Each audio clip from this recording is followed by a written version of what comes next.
Tak kaya semelang nek tomboke kakean. Iya, Mak. Monggo lajeng, Bu.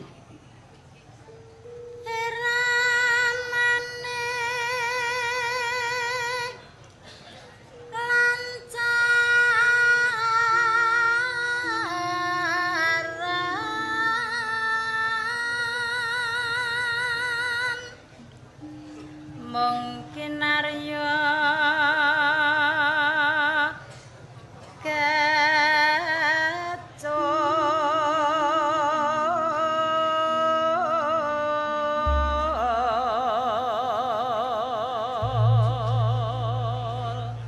Saelingku aku nyanyi ning Waladan Cokro lagi ping pindho iki kok, Nduk. Ping pindho, heeh, sing sepisan sowan Mas Sidik kala mantu. Buh pirang taun Nduk aku nganti lali. Mau ya pinarak rono sowan mrono weh. Disuguh sosis iwake jan ora umum. Ngungkuli buntele. Iya. Nggo sangu sewengi, Nduk. Sosis siji wareg sewengi. Gedene ora umum, ha iya. Iki jan iki sosis apa lengen aku yang ngono. Monggo, Bu.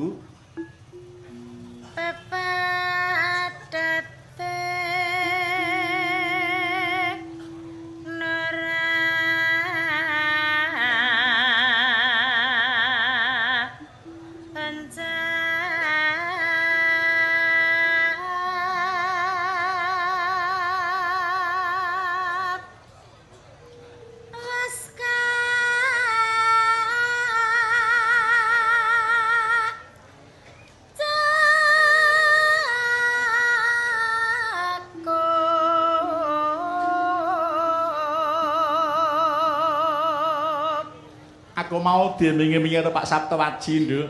Apa? Sate gule sapi. Kuwi dumadi taun 49 seprene. Wah, pengen ngrasake. Para kanca dijak ya, Nduk, kuliner yang Cokro Kembang ya. Iya. Ngrasake sate gule sapi Cokro Kembang. Iya. Monggo putelasaken, Bu.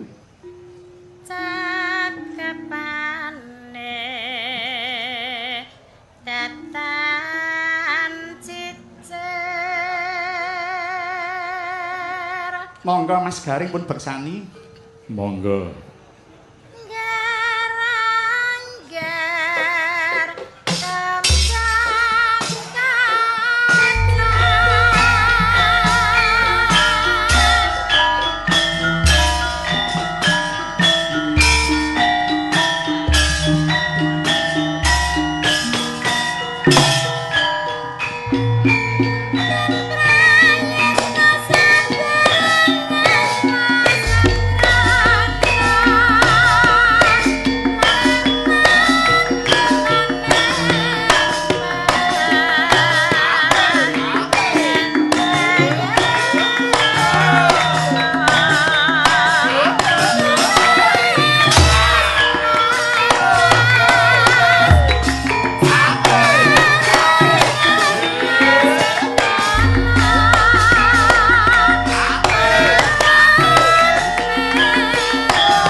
Mandek dhisik, Nduk.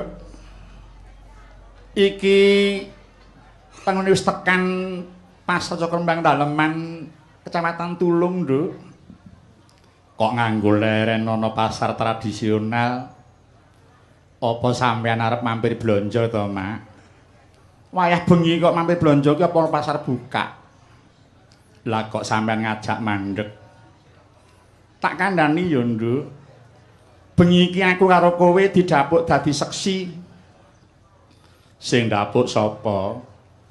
Sing dapuk yaiku panitia tasakuran purna renovasi pasaran ing Cokrombang Daleman kene. Menggono, Mak, heeh. Awake dhewe didhawuhi nderek mahargi lan nekseni pasar Cokrombang Daleman sing wis rampung direnovasi iki, Nduk. Iya, Yung. Ora ketang klungsu-klungsu nderek udu ya, Mak. Heeh. Alhamdulillah pasare wis dadi, Nduk, tur becik banget, megah. Kene kena kanggo aktivitas jual beli utawa dol tinuku meneh. Iya, Yung. Pasar kuwi punjering nggone wong dodol tinuku uga minangka penggerak sirkulasi perekonomian masyarakat. Mula ya wis pantes iya upama kurang terus resati banjur direnovasi iki ya Yung. Kepara nyata nggih. Pasar kuwi yang set mujudake potensi kanggo peningkatan pendapatan asli daerah utawa PAD, iya ta? Bener. Ibarate kaya glodhogan tawon madu kae, Nduk. Glodhogan iki pasar, tawon madune kuwi pedagang lan pembeline nggih. Ngono Yung. Yen nganti kumuh utawa kotor, tawon mau ora bakal gelem manggon ana kono kok, Nduk. Lah akhire terus dadi pasar mangkrak ya, Mak. Ayo jelas to. Mula supaya pasare urip tripartit kudu manunggal mengelola pasar mau murih resik lan resep sinawang ing pandulu ya, Nduk. Tripartit ki apa to, Yung? Siji pemerintah, loro petugas pasar, ping telu yaiku pedagang lan pembeli mewakili masyarakat umum. Ngono, Yung. Iya. Pemerintah meni fasilitas los kios tempat dasaran lan fasilitas alat kebersihan kaya to pacul, arit, sekop, sapu, gerobak sampah lan sak panunggalane. Pemerintah uga membina pedagang, menitipkan lan memberi solusi. Aja nganti aktivitas pedagang mau ganggu lalu lintas. Marga sing jeneng pasar tumpah kuwi saben pasar mesti ana kok, Yung. Mula wajib ditertibke ya, nggih. Yen sekirane njero pasar isih longgar, ya aja dasar ning pinggir dalan mundhak ganggu marang lalu lintas mau. Para nyata, Yung. Belajar tertib mulai sekarang ya, Mak. Pelaksana lapangan utawa tangan panjang pemerintah kuwi petugas pasar kok, Nduk. Ngono ya, Yung. Iya. Petugas pasar kuwi ana lurah pasar, ana bendahara, ana petugas administrasi, terus pemungut retribusi, terus petugas kebersihan lan satpam yen pasare ana lerepane, Nduk. Lerepan ki apa, Yung? Lerepan kuwi dagangan sing dinepke ana pasar kono kuwi jenenge lerepan nggih. Oh, ngono, heeh. Lurah pasar kuwi gaweane mengkoordinir petugas pemungut, petugas keamanan lan petugas kebersihan, Nduk. Lurah pasar kuwi cara jaman biyen jenenge pangkate tondo. Tondo. Kuwi pemungut, petugas keamanan lan petugas kebersihan, Nduk. Lurah utawa kepala pasar bertanggung jawab atas segala kegiatan pasar. Klebu memberi arahan marang pedagang lan staf karyawan pasar mau. Layan petugas administrasi, Mak. Petugas administrasi kuwi nggarap pembukuan keuangan, Nduk. Metune karcis kudu padha karo hasil tarikan retribusi. Merga yen nganti geseh 100 rupiah wae wah. Mengko yen diperiksa BPK utawa Inspektorat Wilayah malah bermasalah kok, Nduk. Petugas kebersihan pasar aja nganti menunda pekerjaan ya, Mak. Bener. Yen petugas kantor utawa administrasi digarap ana kantor ora rampung bisa dilembur ana omah. Ning yang kebersihan, Nduk, seketika itu harus dilaksanakan.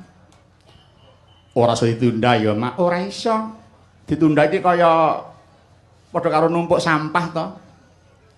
Digarap ning omah ya ora bakal apa sampah disungi mulih. Layan kewajibane pedagang, Mak. Pedagang ngantuk fasilitas tempat dasaran.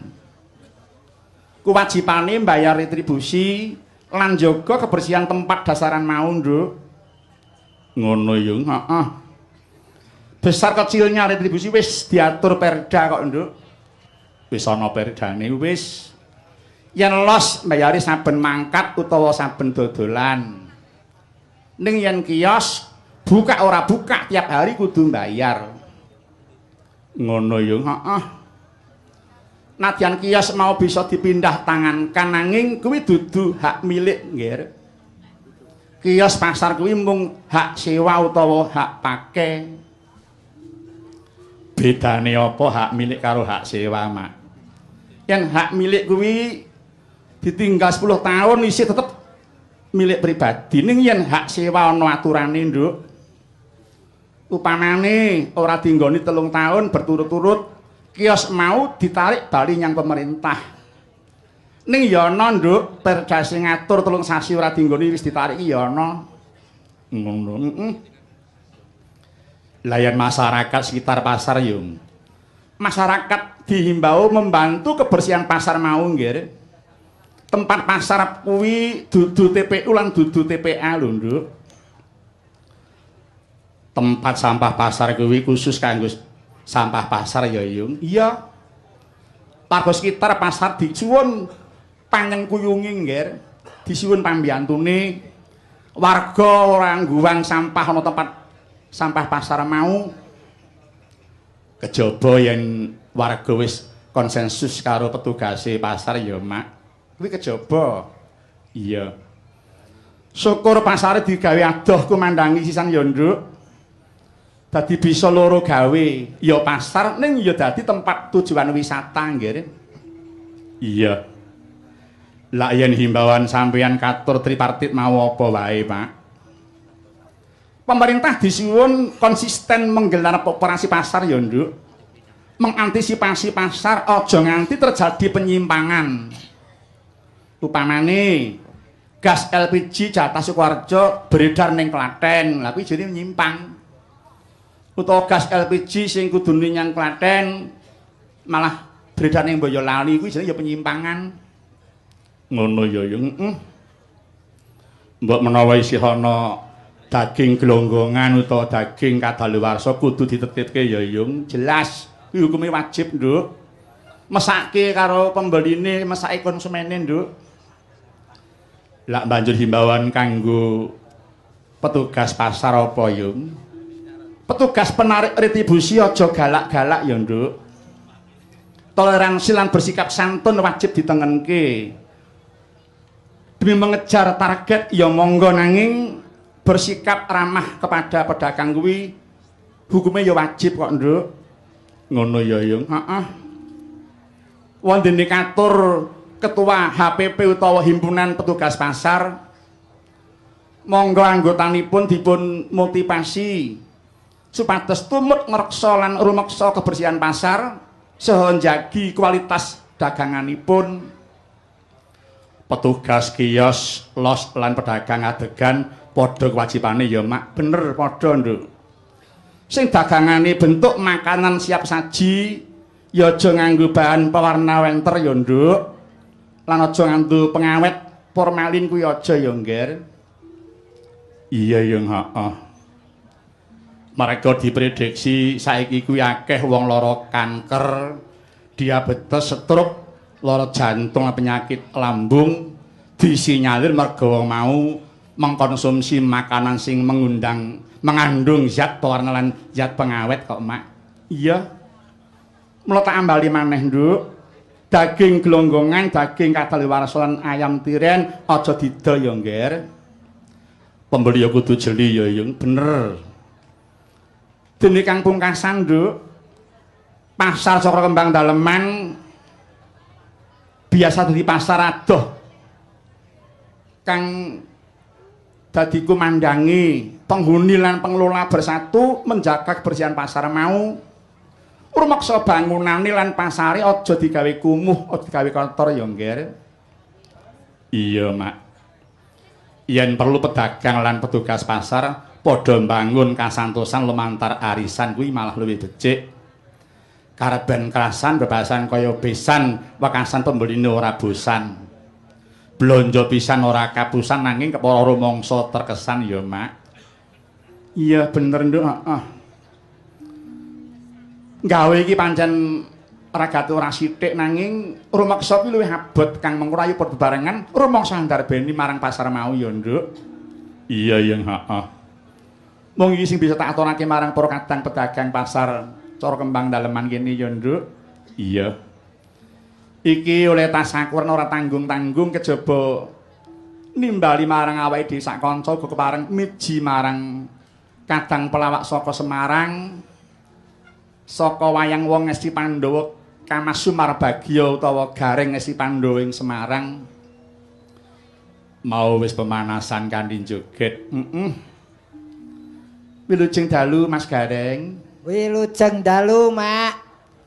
Kula rawuh wanci tabuh pinten? Pangestunipun maghrib sampun sowan. Alhamdulillah, wah, jan nemen-men ki tenan. Nggih wong nggih sajeg cumlek wiwit kuncung nganti gelung ditimbali mriki nggih saweg sepindah niki. Oh, ngaten. Nggih. Mula diapik-apikke. Nggih diapik-apikke, kejawi diapik-apikke nggih kula tenan-tenanke semangat. Ah nggih. Nggih rekak-rekake dugi mriki srawung kalih piyai mriki kathah. Grapyak semanak nggih. Nggih. Kula survei, Pak. Weh, survei Dugi mriki survei teng Pasar Anyar mriku. teng Pasar Cokro Kembang. Mlebu bledeng jan peteng nyenyet. Wanci dalu to niku. Lah nggih wong bakule jero pun do kukut. Yen ningali bangunane niku ketok kokoh. Bakoh. Niki cocok kalih naminipun Cokro Kembang. Nggih. Cokro Kembang berdiri di Desa Rumahan, Kecamatan Tolong, Kabupaten Wong kok le menclek kok sak anggon-nggon. Lho niku tergantung dari pengucapanipun, Pak. Menawi kula pun bahasa Indonesia nggih kabeh kudu bahasa Indonesia. Pasar Cokro Kembang, Desa Rumahan, Kecamatan Tolong. Tulung Niku yen Jawa. Wong desane mon Daleman dadi Rumahan kok, Pak. Kecamatane Tulung nggih dadi Tolong. Oh, karepe di bahasa Indonesia kabeh to niku. Nggih. Dadi cocok Cokro Kembang, Cokro niku mubeng. Nggih. Pasar niki dadi berputarnya roda perekonomian masyarakat Daleman. Leres. Niki sing karepe berdirinya pasar kembang mengembangkan ekonomi masyarakat supaya berkembang. Tanpa ada pasar tidak mungkin ekonomi masyarakat berkembang. Mula jenenge Cokro Kembang. Menika kayuwanganipun Bathara Kamajaya. Wah, hebat. Niku napa dewa sing paling bagus dhewe. Leres, inggih. Niku yen kula ngarani Cokro Kembang pun beda melih, Pak. Kula ngartekaken pun beda. Cokro Kembang. Conu cocok diarani pasar tradisional. Niku. Nggih, niku ca lajeng kra. Keroyokan sing arep dodol lan arep tetuku mergo nggone aman, nyaman, resik, lengkap lan murah. Leres. Niku. Tempat belanja dan wisata terlengkap dan murah. Niku. Kembang niku kula jikuk ke menika saking kalimat kebanggaanipun masyarakat Kelurahan Daleman. khususipun lan Kabupaten Klaten umumipun. Leres. Bangunipun kanthi dana APBN. Niki lho, Saking pusat. ing atase pasar ning desa kok dibiayai APBN kuwi mboten wampuhe Pak Lurah niki. Wah, Mas Kokok pancen wah nggih. Wah jan niki mula nggih mboten maido yen syukurane niku ngaturi panjenengan rawuh mriki mboten maido, Pak. Inji. Dadi cocok kali pembiayaane dipun biayai negara mosok wayangan kok dalange dudu Pak Anom. Wah. Ya aja ngono ta. Lho lah nggih mestine lak ngoten to, Pak. Aja sok ngatoske banyu, ngempukke watu. Lho, mboten lho, kula niku nggih ngeten niki kali ndongake yen jenengan pajeng lak nggih kula katut to, Pak. Ya nek nganggo pelawak nek ora. Wah, yen wayangan mboten ngangge pelawak nggih udan deres angin gedhe, Pak. Aduh. Bungane kok elek men. Lah panjenengan saged nyuwun pirsa piyai mriki. Kula dereng dugi udane kaya ngapa? Nggih. Begitu kula dugi niku set mandek. Ning nggih pun kebacut karpete teles kabeh niki, Pak. Nek lah yen kula enten melih merdekaken bab pasar, Pak. Nggih. Pasar menika wonten tegesipun. Menapa? PASAR, no papan kanggo dol tinuku. Nggih, P. A. Niku akeh jenise utawa arane. Pasar niku jenise utawa arane niku kathah. Enten sing arani pasar tradisional, pasar modern, pasar malam, terus pasar bursa. Yen Semarang mriku enten pasar maling. Lu enten Pak, dadi jenis lan arane kathah. Nggih. Niku es sing didol wiwit bumbon nganti elektronik. Nggih, menika kathah jangkep menika kados to. Nah, Buah, lajeng sayuran, nggih. bumbon, kelontong, Komplit. jajan pasar, pakaian, konveksi, Walah, pun. kelitikan, Pun. gerabah, bolo pecah, daging, ikan, burung, unggas, Pun kambing, komplit. hasil pertanian lan palawija, sepeda, onderdil, Walah, pandai besi, wah. alat pertanian lho cobi to apa ora hebat. Anggen kula niku enten Pak wong dodol ning tanpa dagangan. Ora usah bacutke wis aku mudeng ki aku wis. Niku es. A. A niku awan buka bengi tutup. Nggih. Niku yen pasar tradisional kejaba yen pasar modern awan bengi buka. Yen jaman biyen niku ramene mung pon kali legi. Nggih pasaran niku. Sakniki dibuka setiap hari. Mulai. Jam gangsal enjang ngantos jam sekawan sonten. Nah, niku memberi No, wiwit. kesempatan. Tanggal 8 Januari kala wingi. Amin. Ewadene eripun retribusi harus tertib. Nggih. Mergo kanthi retribusi tentunya hasil yang dipungut dari pedagang akan untuk membiayai kebersihan, lajeng keamanan lan liya-liyanipun Leres nika. inggih. Wangsul malih dari pedagang untuk pedagang. Nggih. Niku pasar Cokro Kembang. Wah, jan le goleki mboten angel, Pak.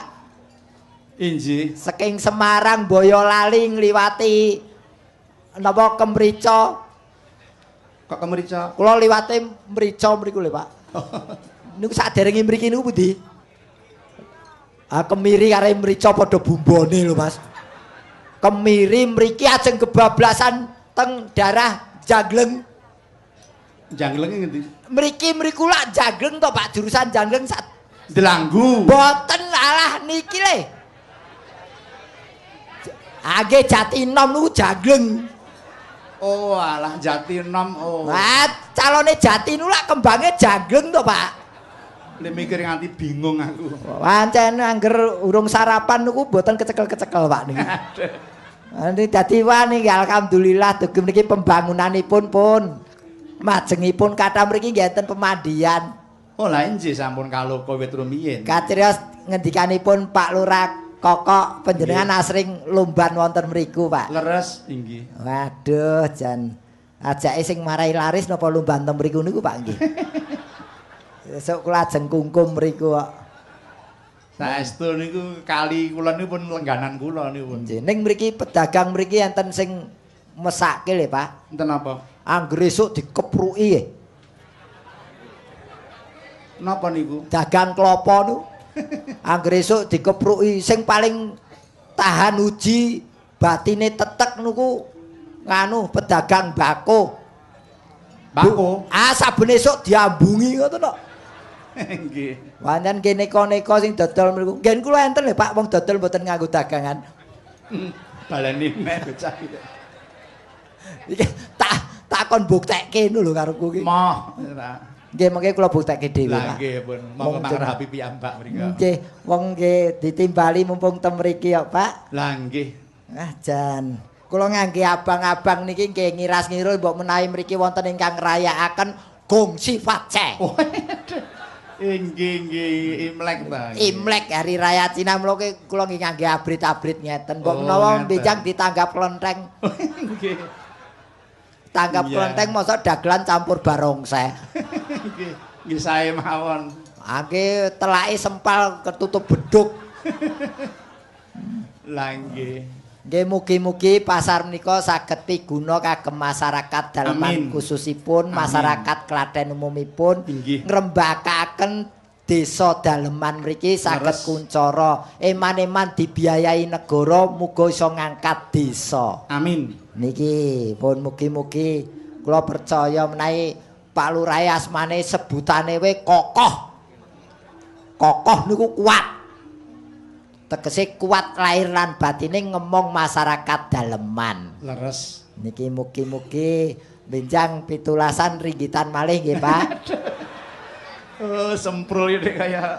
Lah nggih wong memuji yen muji ngoten lak teges mujakaken Pak Lurah kathah rezekinipun to, Pak. Injih amin nggih. Nggih wong gadah gedung serbaguna gedene kaya ngoten lak. Lah nggih. Jan lagi niki lho kula ngertos desa teng Tlatah Kabupaten Klaten gadah gedung serbaguna ngaten nika, Pak. Injih. Nggih pun dengan mlebet nu kantun milih Oh. keluarga manten lanang napa putri. Menika enten sing serah-serahan terus padi-padi. Pun jangkep nggih. Pun niki pun jangkep, Pak. Pun kantine nggih enten mung jubiline mlethek-mlethek. Niki nggih mboten ngelok niki nggih mugi-mugi kula nyebat ngaten benjang pun dados eman-eman lapangan voli kok jubine mlethek. Insyaallah. Kula senenge nggih olahraga kok Pak marai. Panjenengan. Nggih, Nggih, niku penting. nggih. Wong salawangsul wis tak aturke to, urip aja lali tembung ibu. Tegesipun ibu, Pak, Iman, budaya dan olahraga. penting. Nggih. Ibu nika iman, budaya dan olahraga. Nggih. Mensanain corpore sano, dalam badan yang sehat terdapat jiwa yang sehat pula. Leres. Tanpa olahraga wah kapiran. Saestu. Kula mboten olahraga niku terus dadi masalah nggih. Niku kula angger kelingan pasar ngeten iki kelingan maratuwa kula. Leh. Sajane sejarahe. Alah maratuwa kula nu bareng pun umur 85 niku lak rada suda rungon, Pak. Oh. Niku ngoten gawene jagongan teng ngarep omah niku nglurui tangga. Angger ana tangga liwat ngoten jak omongan delalah tangga kula lak suda rungon. Nggih. Maratuwa kula lah tangga kula sing budhek niku liwat. Lah maratuwa kula takon, "Nduk, arep nyang pasar." Lah tangga kula mangsuli, "Mboten kok, Bu, ajeng teng pasar." Maratuwa kula mangsuli geti, "Oh, tak kira ning pasar." Ya padha jampenge dadi ya. Angge padha budheke dadi nggih selip. Lah nggih. "Nduk, arep nyang pasar." "Mboten kok, Bu, ajeng teng pasar." "Oh, tak kira ning pasar." Nggih. Malah wong mulek kuwi. Ora gathok. Nggih mugi niki pancen nggih matur sembah nuwun dipun rawuhi masyarakat mriki tumplek-blek niki. Saestu. Nggih. Wah, Menika ugi dipun siaraken lumantar Radio Suara Sleng Mas Gareng. nggone Dimas Warsena niki. Injih. Wah. Dimas Warsena. Sing oleh Dimas. Lho kula nganu menika saking panjenengan kok Rama. Menika wonten nawala ingkang kula tampi. Nggih. saking Bapak Haji Abdul ing Weleri. Ngertos nggih Weleri, Kilen Semarang. Nggih. Wekdal niku wonten Jeddah, Mekah. Nggih mirengaken lumantas reming 92, gangsal wilujeng ambal warsa radio Swara Sleng. Oh inggih menika pas nyarengi hari jadinipun radio Swara Sleng. Saking Jeddah niku saged midhangetaken. Inggih, langsung wonten malih dari teman-teman Indonesia ingkang saking Brunei. Nyuwun pangestu saged mirengaken pagelaran wayang kulit wonten ing Pasar Cokro Kembang kanthi dalang Pak Anom. Lho Mas Warsino nu bayar satelit pinten kok iso tekan Brunei. Nggih. Yang diragati tenan kok niki. Wah ampuh men wae. Dalu menika Mas Anom pikantuk salam saking Mas Joko Susilo ing Amerika. Inggih mirengaken lumantar radio streaming. Kanthi atur konser gamelan lan wayang langkung majeng. Menika ngaten ucapanipun. Loh, andek puno radione tekan luar negeri lho. Mas Warsino kok HP-ne kok ecek-ecek. Iku kru diantomi lho. Mboten niki wong nggih mbayang ten mriku kok, Pak. Nggih, menika Sleng dhateng Salatiga nggih ten mriku. Nggih.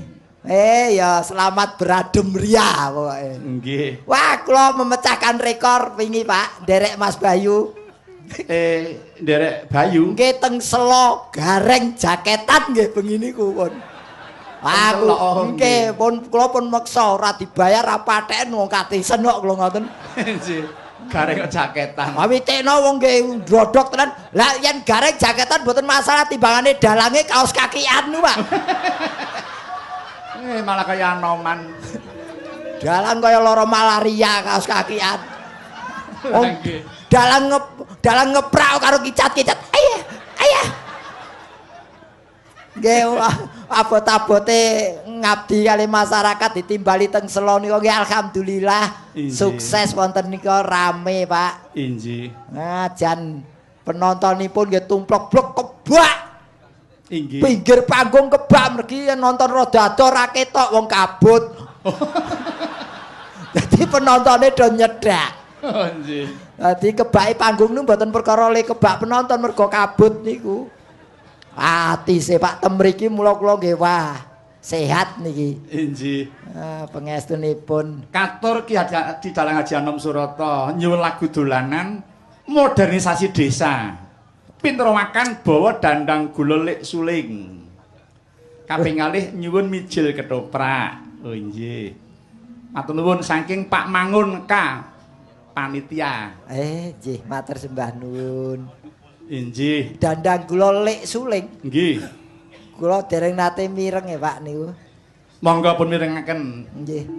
Menika ing badhe bawa Mas Giarto. Saking Gumbang Sawit. Wah. Abdi iki do seger-seger omahe do cedak-cedak marai. Nggih. Omahe Klaten kabeh. Inggih, kalau yang jujuk sedaya mula bisa nggih suwung kala mawon. Nggih, wah, jan boyong anak bojo putu jak nonton kabeh. Inggih. Monggo punengaken Mas Gareng. Nggih, Rama. So menika saking Pak Harjo Susilo. Menika saking Hawaii nggih ngersakaken lalagon, mangke pun aturaken. Sugeng dalu. Inggih, wilujeng dalu inggih wonten ing Hawaii, wonten ing Amerika, wonten ing Jeddah, so wonten ing Brunei. Monggo Mas Giarto pun aturaken bawanipun. Ugi menika lalagon bawa lek suling nggih.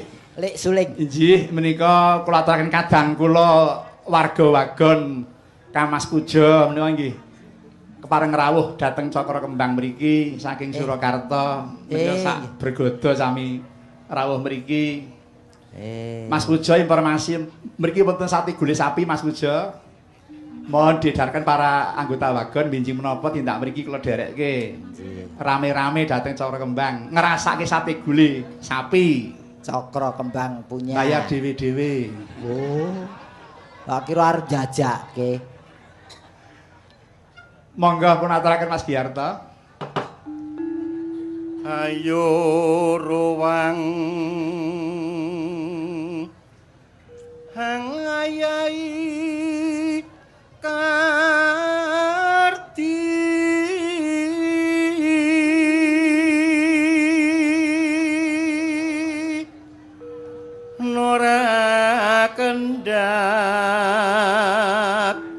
pambanguning desa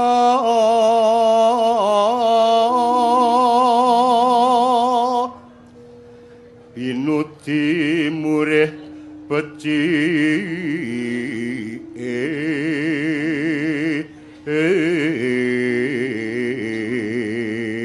Mas Gareng nun bawa sak lagunipun menika perkawinan antara Semarang dan Yogyakarta.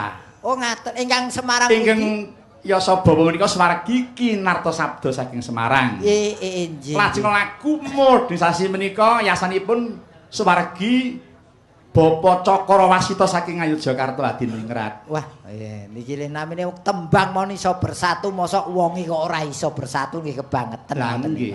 Nggih, waduh. Menika kula kintunaken, kula kirimaken sederek kula ingkang wonten Papua, Pak. Papua. Nggih. Nggih saged dipun tami wonten mriku nggih. Nah, perkara ngrungokke ya syukur ora ya luweh. Nggih. Sing babuku pun kula kirimi ngoten nggih, Pak. Mas Giarto, dalem anake endi mau? oh mulih Waduh, marake ora semangat.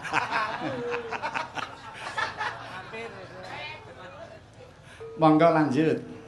supaya tambah maju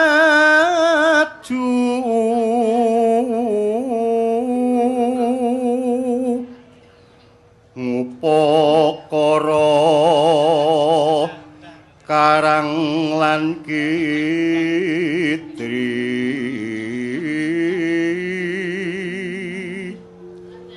guyub rukun tumandang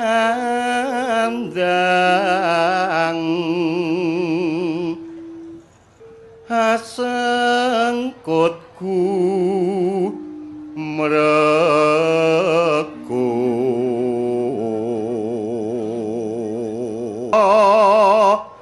harjo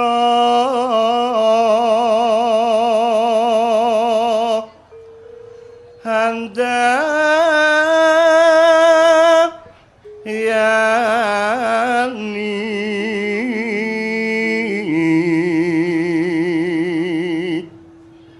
mirasandang pangan yekti jero kutha desa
Wis pirang abad ora metu nggih Mas Garing lagune iki. Nganti medhok. Dangu nganti puluhan tahun ora metu. Oh, wah pun dadi kaya gabah dinteri nika pun. Wah, tujune iki nggawa pembonang ulung. Wes. Niki nggawa kunci. bothekan mlaku, nggawa kitab mlaku nggih sing bonang Mbah Yadi niku pun. Nggih pun tujune wah di luar kepala tenan. Upama ora no ya 1 tiba 6, 6 tiba 5. Injih. Dadi kemistik wolak-walik mboten nembus. Lah nggih nembang karo gerayah-gerayah. Pancen nggih dangu mboten medal. Saestu nggih. Niki tahun nggih. biasane dados lagu wajibipun RRI ning RRI piyambak nggih dangu mboten nate nyetel menika. Nggih. Mila nggih maklum mawon, mbok menawi kasetipun nggih sampun rusak. Nggih. Pun ditutup kalih tali kotang barang niku pun. Alah mendem-medokan barang niku. Nggih nggih mboten maiben wong jaman kok, Pak. Leres majuning jaman. Kantun mijil cengkok duplak utawi mijil ketoprak. Wah, nggih. Ya mumpung monggo Mbak Setyawati saking Kediri pun aturaken, monggo. Kula kinten najakaken sing bau reksa mriki. Sinten? Mbak Rosyati niku. Kula sampun. Wah, kok cerdungak-dangak wae. Enten apa? Biasane ngene lho, saiki mung trima kode lah. nggih. Monggo Mbak Setyawati pun aturaken mijil cengkok duplak utawi kaprahipun mijil ketoprak, monggo.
sampun katur Mas Garing mijil cengkok duplak utawi mijil ketoprak,an Inggih. dening Ibu Setyawati saking Kediri. Kanyatan nggih tasih mat dipun midhangetaken nggih Rama. Oh saestu. Wah jan iki Mijil ora kambang pangkur ngono wis ora jelek ora njuwarai. mboten kalah karo alamat palsu pokoke. Nggih. Kese dirungokke nggih tesih nyamleng. Dasare mriki nggih pancen pandemen babakan ringgit wacucal. Saestu. Wah jan ning kula sempat didamel semelang nggih Pak.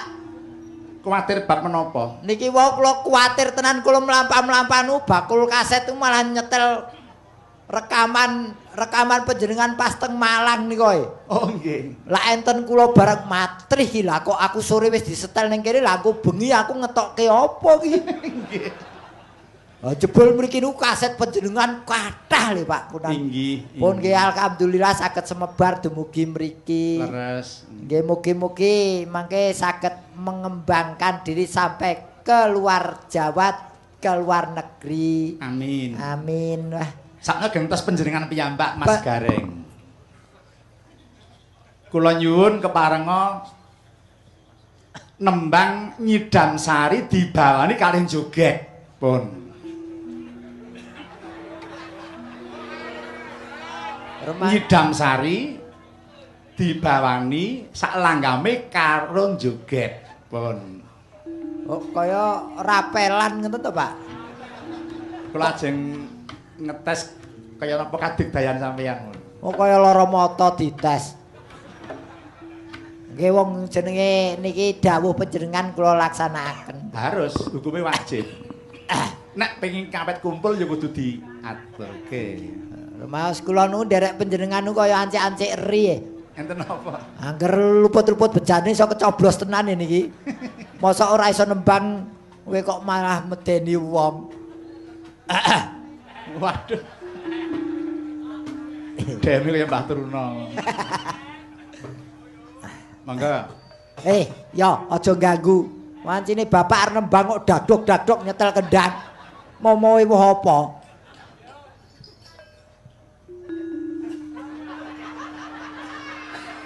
Malah kaya jaran nggo kelinting barang. Aku rumangsaku angger ana wong pinter kok do meri lho. Waduh. Mangga. Iji. Duh wong ayu.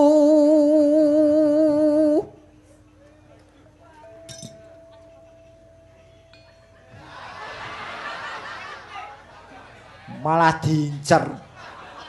Pepujane ngati.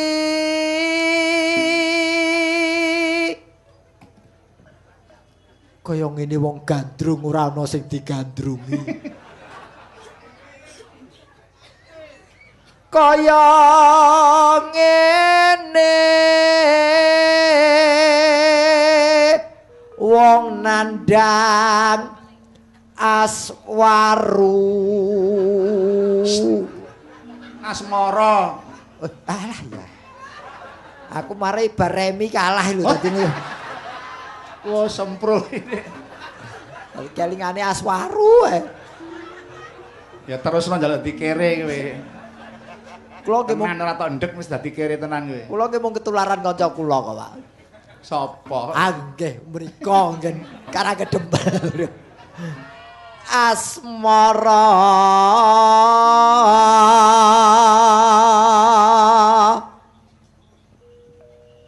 apa mung awakku dhewe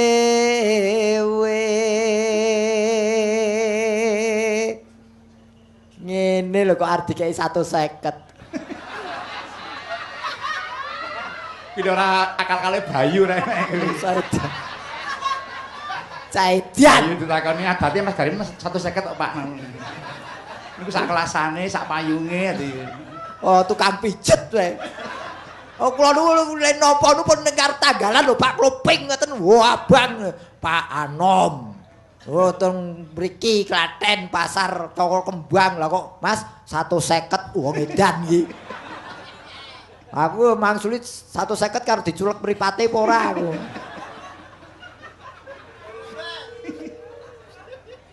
Duh, Duh ngopo? loro-loro kula, Pak. Duh dewa Jawa. Ya kono. Duh dewa Jawa Togong. Mas Gareng, bol niki dimirengke kengrayi Mas Agus Krisbiantoro dalang saking Lanadang Klaten. Matrih iki. Di Agus Krisbiantoro nggih mirengke niki. Lah niki kula nyuwara ngeten nak dikira nyaingi Mas Agus niki. Nggih. Inggih Dik Agus menuju midhangetaken sagotra. Nggih, mrika rol ketoprak kula rol benang kok, Pak. Rol benang.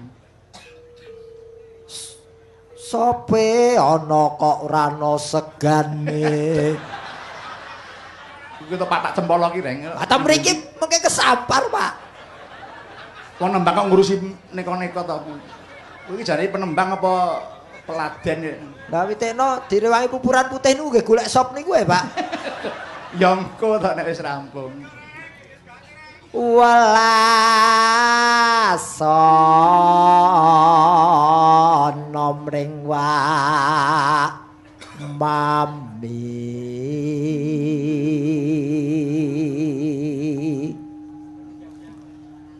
so kapan katakan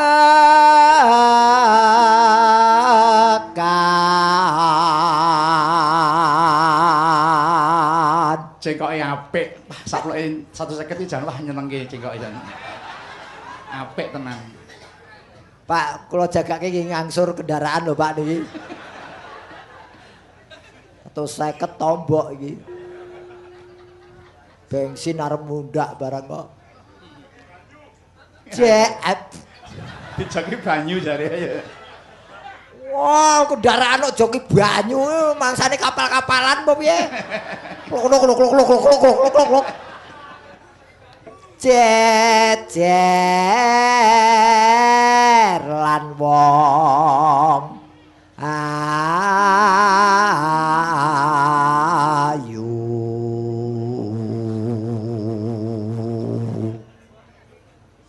Upama sira nakoda.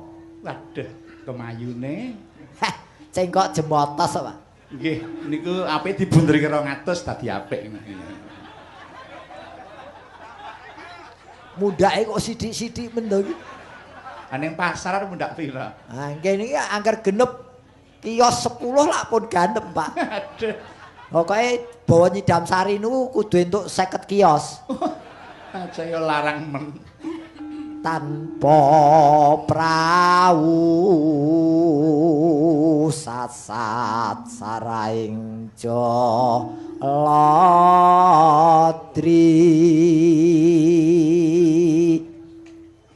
nyidam sarias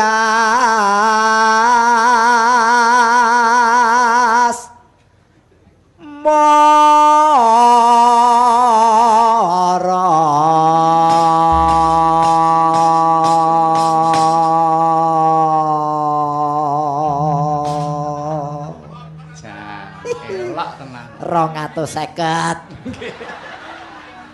Mundak sithik pokoke. Kok pas 500 mati gitu ya. Mati suarane ngono lho. Ah, mboten. Nah nggih, kudu sehat. Bangsaku kok pake karo anake padha kejeme ya. Ayo karo joget langgamipun Nyidam Sari. Lho niku kula rangkep. Loh, jelas no.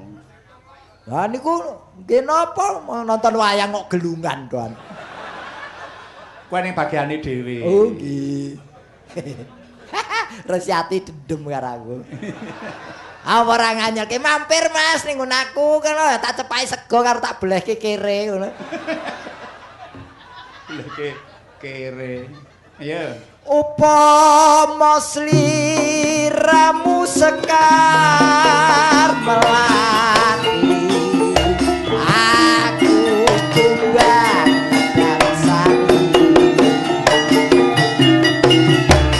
upama sliramu arti manis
bundak 350 iki mau saya. Rumangsaku wis tekan 400 kok sik 350 ton. Ranggep papat lho, Pak. Mundake gur nyatus tok. Ben awet. Ben awet pripun mengke genepi. Lah yen trek ora genep-genep ngewangi ngusungi debok niki mengke. Wah. Nggih wong nggih niki Ning pancen angel kok joget karo nembangi pancen wong pilihan tenan kok. Saestu Pak nyuwanten kuping ngrungokke, pikiran mikir, ngapalke kalih menggeh-menggeh. Nah. Wah, jan abot-abote goleki susu anake gen ra rebutan kalih kula niku lho, Pak. Wong edan iki. Oh, nggak celometan sakarepe dhewe. Ah, wong nggih pripun bahaya lho mungkin rebutan kalih kula niku. Anak iso kena penyakit gumoh kok. Wong edan. Ha nggih. Matur nuwun. Niki bot-bote kepengin remenaken ingkang mirsani dalu menika mila ingkang midhangetaken radio. Nggih, kula lajeng takon kalih Mas Gareng. Nggih, Rama. Guban joget kok lajeng sesidokan niki napa karepe niku, Pak? Menika patrap sembah, Rama. Sembah. Menika pancen niki nggih nuwun sewu atur pepemut Peling kados pundi? Mbah menika menawi gesang wonten ing alam donya obah kaya ngapa krida kaya ngapa Pola sing kaya ngapa? tetep kudu eling manembah mring Gusti. Alhamdulillah. Niki. Syukur. Utawi saged dipun tegesaken sembahna semna semoga bah niku bahagia ingkang mirsani dalu menika. Alhamdulillah, matur nuwun. Pun mundhak 500 dereng niki. Aduh, jan. Mas Gareng, Nggih, Pak. agami jenengan napa? Islam, Pak. Alhamdulillah. Salat, Alhamdulillah. syukur. Nadyan tasih bolong-bolong. Ya aja nganti bolong mung 5 wektu kok gitu. Lah nggih kadang-kadang melu gong sifat saya barang ngeten iki. Lho niki Pak pakaryan kok, Pak. Pakaryan benten ampun didadosaken setunggal. Ditekuni tenan nggih Mas Gareng. Alhamdulillah. 5 wektu sudah digotangke. Insyaallah badhe nyilen, Pak. Ah, syukur-syukur. Margi sederek kathah ingkang wonten Wah, Jakarta. syukur ibadah haji nggih. Wonten dhateng Jakarta. Tak patak cempolo iki ngono. Lah kula daftarke ibadah haji budal Waiting list lah. Non Waiting list. waiting list 2020. Berarti 8 tahun kas niku, Pak. Muga-muga isih urip wilujeng ngate. Tekan 20. Ndongake niku Pak tas ngono ya. Sik nggih mugi-mugi kiat mangke nglampahi nggih niki nggih jane mboten kesalahan mbok menawi kalian Gusti pancen pun pinesti kedah nglampahi ngaten, Rom. Nggih. Mula sing main dilereni ora usah diteruske. Saestu Rama kula mboten cekek demit yen kula nate main. Syukur. Mboten nate mung guyon mriki wae. Walah keplek mboten tau mung dodol kertu kula niku. Wah. Ngladeni wong gawe senenge wong liya lak gedhe pahalane. Oh leres nggih. Dadi teng luar kota, teng pundi kan kanca butuh kula ngedol. Oh kere.